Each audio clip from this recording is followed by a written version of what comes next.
So we are now joined by Garrett, Colton and Zach of Restless here in Nashville. How are you boys doing today? Fantastic. The weather is amazing. You know, we're coming down off of that CMA Fest high. It was an absolutely great weekend, and I think we're just recovering before we go back on the road this weekend. And talking about CMA Fest, how was your performance this year? Pretty epic. We were able to perform, I guess every day this week. We started off with SiriusXM The Happy Hour, and then we did the Riverfront on Friday, Spotify House on Saturday, and then finished off with our release party for Last Rodeo on Sunday. So it's a packed week, but it was absolutely epic. We managed to have a dunk tank we were hosting and being dunked every day in between everything, and we raised a bunch of money for charity. We partnered with the CMA Foundation and raised a bunch of money for music education. So it was slam packed, but it was really fun. So the idea of the dunk tank, when did that come about? I had the idea 2 years ago. He had a dream. I had a dream. I had it one night. No, I grew up going to a lot of just local fairs and festivals, and a dunk tank was always something that was always there. And so I brought up the idea to Joey, our manager, 2 years ago, and I thought about it a little too late because we couldn't make it happen last year. It was too late in the year, and then so we tried to get on it pretty early, and CMA jumped on it with us, and it was absolutely awesome. I mean, I think that it was a huge success this year, and I guess we'll see if we'll do it again next year. So absolutely. And one thing we loved, because last year when we came down to see you had your beer pong tournament. Yeah. Oh yeah. It just seems every year you've got these grand ideas that engage with the fans as well so much. You have to. I feel like it's with there being so much going on during CMA Fest, it's finding things that are just slightly out of the box that fans will want to do, and it helps bring you closer to all the fans. So. And one thing we did notice as well was obviously playing the Riverfront stage this year, and you played the Chevy Vibe stage last year. Just how much of a difference it was in the size of the crowd, how much you've grown in that year. Did you feel that as well? Oh yeah, I mean I think the Riverfront stage for years has always been a big goal for us. I mean, I personally remember going down in 2015, being here at CMA Fest, and I think I saw Chris Lane performing on the Riverfront stage, and I was just sitting there thinking, man, I can't wait till we get to go up there. I mean, that's just, besides Nissan Stadium, that's really as big as it gets. So for us to be able to play it was a dream come true, and it definitely the crowd was so big, and I don't even know how many people were out there, but it looked like thousands and thousands of people. Maybe. Yeah, millions. Could have been the biggest show ever. Yeah. But no, it was a dream come true. It was super, super cool to get to play out there. And this year as well, you've played Stagecoach. And what was that experience like, playing that for the first time? Man, it was overwhelming in all the right ways. It was just, I mean, all of our favorite artists were out there, just playing in the desert. The location was so cool, and it's just a huge name. It's a huge deal. So we've been a band for 10 years, and we actually, we started this band on this TV show out in California 10 years ago, and just to think that 10 years later we're playing on the main stage at Stagecoach, that was a really cool feeling. And we stuck around an extra day. We saw Brooks and Dunn and Chris Stapleton. It was so much fun. Amazing. And so when you were on stage at CMA Fest, your new song, Last Rodeo, you played that, and that absolutely had the crowd going.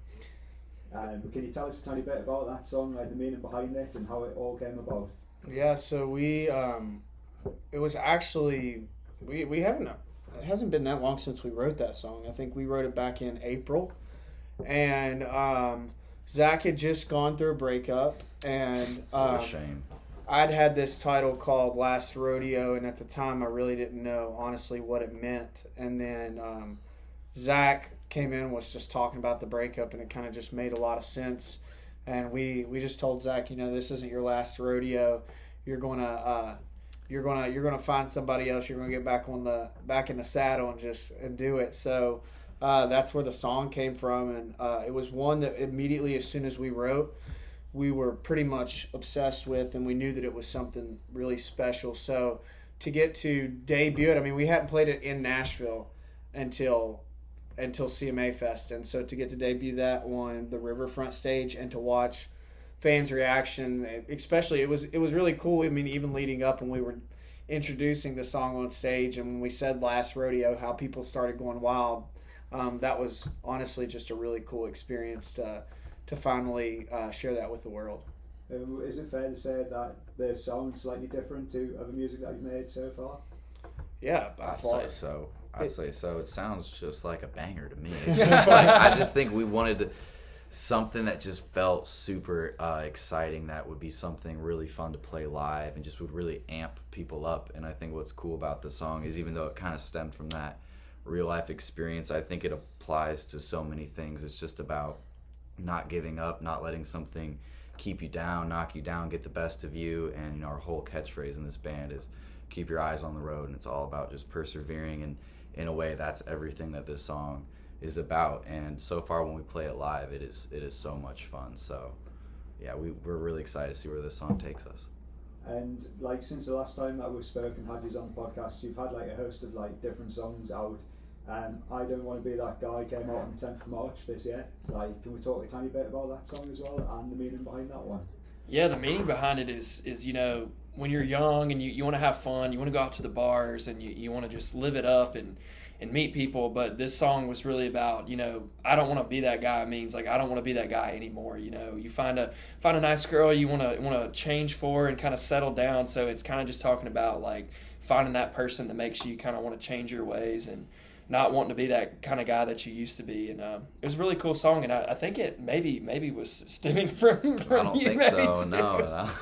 A lot of, not unless it's a love song. Most of the love songs stem from me and Garrett. But if you hear a breakup song or something along those lines, a lot of it stems from Zach. See, that's why we work so well, because we hit all the different angles. Hey, I mean, everybody goes through. You guys have been through. Yeah, breakups, we've been. So it's been so long ago. And I've been in love. I've been in love before, Yeah, like 10 but years you know, ago. not currently.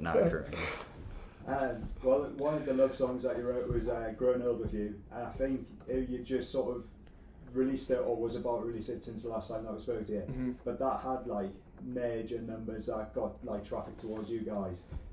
Could you say that song's been like the best song that you've made so far? It's hard to say what. I mean, from a consumption standpoint and from people just Broke the internet. The Yeah, whole I mean, thing from crashed. people knowing us, that's definitely been our biggest song. And it's so funny. It's hard to always tell when you have a song and like you really think something's super special. But we've had a lot of songs that we were like, oh, we think this is super special, and then sometimes it's the ones that you don't expect. But I think with Growing On With You and again with Last Rodeo, we kind of have that same feeling about both of them. Definitely polar opposite kind of songs, but they just feel really different. And since when we teased that song, the reaction we got is kind of really, we were getting similar stuff with Last Rodeo. So I think that, it's really cool to see how that song blew up. And I think now that makes us really excited to see what the rest of our music's going to do. And one of my favourite songs is Sundown Somewhere. Can we talk a tiny bit about that one and the meaning behind that song as well, please? Yeah, that one was really, really cool. We actually got to film the music video for that in Australia, like on the beach. We got up at like 4 o'clock in the morning or something. Or actually, Earlier. Probably I earlier think, than yeah. that. Maybe like 2:30 in the morning, and we got on a train and we went to this place called Newcastle. Yeah. And Almost hit a wallaby on the way there. Yeah, maybe. But no, it's true, it was really cool. That song was really special, and that song actually was written by like Cole Swindell, which was really cool. And we got to hang with him and connect with him through that. And he's a good pal of ours now. And that song just felt fun. It came out in the summertime. It was just a really fun summer jam. You want to roll the windows down, and especially since we were in Australia, overseas, it was a cool moment releasing that one because it felt so good, and just the music video vibe, it really just sold it, in my opinion. It was a really, really fun song to put out, and I think people loved it. I feel like that's a sleeper one for us. I was just looking at that the other day, and I didn't realize it's done really well. Yeah. But I don't think any of us probably realized how well it done. And then when we were going back and looking at stuff the other day, I mean, it's done really well, and that song's been out since. And I would say this to October. our listeners, if the chances are it's an overcast gray day in the UK, turn on Sundown Somewhere. It is. It will and get it will you teleport you to the sunny vibes that you need. you're needing. Let's go there. In our Let's minds. go there in our minds. All right. Well, like, it's one of my favourite songs, but it makes it even more special that you said you filmed it in Australia in a place called Newcastle, because that's where we're from. Real? Not Australia, but Yeah, but you're from Newcastle, in the yeah, UK. in the UK. So, That's so sick. That's cool. So much better. But like, you're massive on TikTok and like Instagram, and you do all these mashups. Like, who comes up with the ideas of these mashups, and like, how do you go about doing them?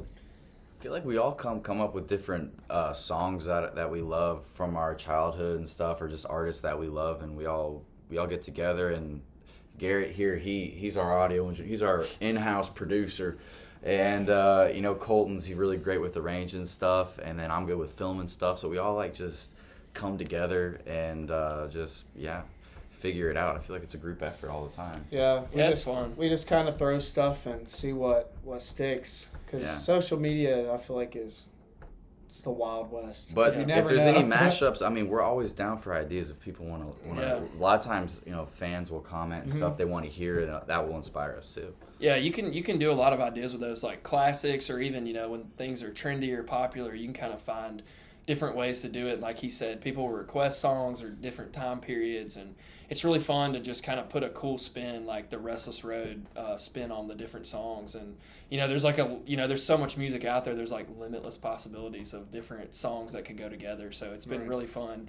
cracking the code and kind of like figuring out how that works online and stuff. Well, we'll have to get you to do a Countrified UK. Oh yeah, do it. Yeah. But at the beginning of this year, you went on the road with Kane Brown and you came overseas for the first time. Yeah. What was it like performing in the UK? Well, I mean, it was a dream come true. I mean, we've always dreamed of getting to travel overseas, and just to think that people love country music over there is so cool. And I felt like every crowd really was responding to what we were doing, and it just made us so excited, I think, to come get back. Yeah, absolutely. I mean, crowds were amazing. That was our first time over there too. I mean, none of us had ever been to the UK. I don't think we really knew what to expect, because when you go somewhere brand new, especially a different country, you don't know culturally how everything's going to translate. And honestly, we were just blown away on it. I really think that it's so funny, because now when you come back to the States and you kind of look at both shows, I can definitely tell a massive difference between like UK fans versus US fans. And the UK fans seem to be more like, they respond to the music even more than what US fans, I feel like, sometimes do. Sometimes the US fans, we tend to just get drunk and just have a good time.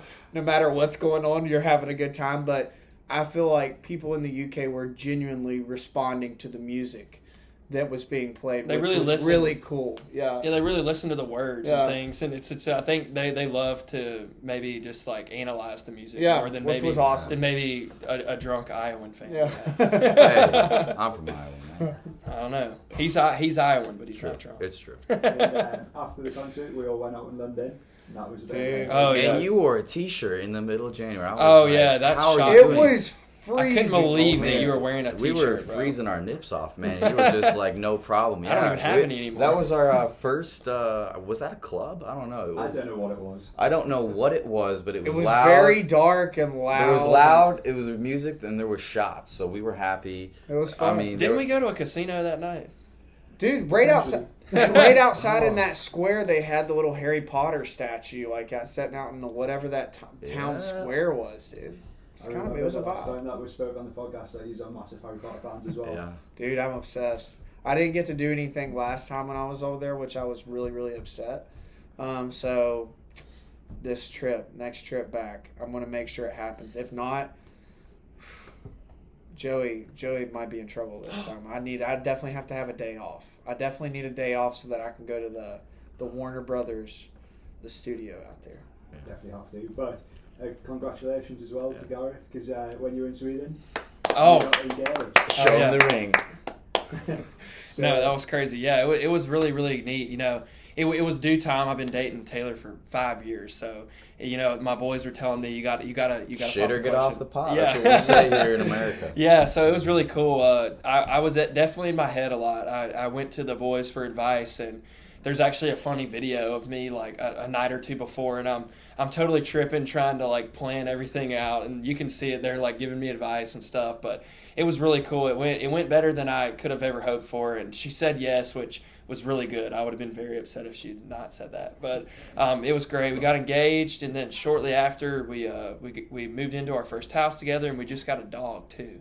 His name's Rowdy, and he's a cool little pup. So he's still alive too. Definitely on the family side. Yeah, he's still healthy. He's good, but definitely on the family side, personal life's going pretty good. So. Oh, brilliant. And which one's going to be the best man? Or you're gonna get I guess we're going to have best men. I mean, how could you choose? These good-looking fellas right here, I can't choose. Well, Colton maybe... Well, no, that's right, because you got a different plan now. Yeah, I was supposed yeah, to so marry I wasn't going to gonna ordained. Yeah. I have a really cool plan. I wasn't going to have a wedding, but I think me and Taylor have gotten a new Basically, plan. somebody very special is going to marry the two of you. And we'll be there. I think we want to know, or I mean... Are you gonna sing your first dance song, or was that on us? Are we supposed to sing the first dance song, or? I think y'all should. I think I could just pop in for the last chorus, but like maybe if I need a Garth Brooks mic, like one of those like I need like the wraparound, and then like I can just like fold it down and then do like the first dance. We'll have Colton. He'll be the ordained minister. Zach can stand up there and he can sing the song with us, and I think it'd be great. Oh, perfect. Sounds like the right plan. So, and you're going on the road in like the end of the year, sort of September, November time with Russell Dickinson. Yeah. We're super pumped. We were out on tour with him earlier. Almost 2 years ago. Yeah, or has it been 2 years ago? Probably not quite. Time yeah, flies. but he was on the road with us and Kane, and dude, I'm telling you, if you have never got to see him live, go watch him because he puts on one of the best shows. So. I think we're all really, really pumped to get out on the road with him. He's so energetic. He's one of the most energetic people that I know, even in his daily life. But when you go and watch a show, he will keep you engaged from start to finish. So it's going to be a really fun tour. Perfect. And do you have any other plans for the rest of 2023? Just hanging, singing, and twanging, dude. We do. We have. We might have some something up our sleeve. Stuff in the works. We have something big coming. There might be something down the road. Something probably in between summer and winter, somewhere in that season. Something's happening. Basically, you're gonna have a lot more new Restless Road music to memorize by the end of the year. That's what we're trying to say. That's what we like to hear. And hopefully you boys can get across to do some more shows in the UK, possibly get on Country to Country Festival. Dude, please. We'd love it. Please. We'd love it. We'd love to. But thank you for taking your time to join with today. Dude, yeah, thanks for having us. And hopefully, I here's one thing. When we come back to the UK, I heard the UK has really great Indian food, and I'm just now dipping my toes into Indian. So we need someone to take us. Where to did the we best go? spot. What was the name of that Indian place? Yeah, it's like Indian, Iranian. What was it? Tashum? Dashum? It was really So it must not At be least that. that's what it must not be We were that in crazy because Manchester. he's never heard of it. Okay. Yeah, okay. Well, anyways, All right, we need some authentic. good spots to eat in general. We need. We're 'cause We're foodies. foodies. We're We big love foodies. to travel, and we need to start doing our Restless reviews. Whoa. I think Oh, so. that's a good idea. Yeah. And what's your favourite Indian dish? I like anything with curry, man. Just to be taking quite honest. that bread, just taking that naan and just dipping it in that Yeah, the curry. naan is I good. mean, that is just. Honestly, I really we're need, not too but I don't picky. know. I need to learn more. I don't know. Oh, well, we'll give you some recommendations. All right, If deal. you go to anywhere in the UK, Birmingham has got the best curries. Really? Okay. Okay. All right. Or back in London, you need to go to a place called Brick Lane. I remember this. When we were in London, a bunch of people kept telling us about that exact, and they said that there's like a bunch of local that's like where a bunch of local Indian places are. Yeah. And they said they're all incredible. And you take your own beer. So you can take your cans in, and you don't have to pay for drink, and you just pay for your food. You got to be kidding me. But Heck yeah. My take kind it of the next people. time. All right, sounds good. But thanks for joining us, Dude, and thank enjoy the you. rest of the year. Yeah, thanks for having us. absolutely. Thank you.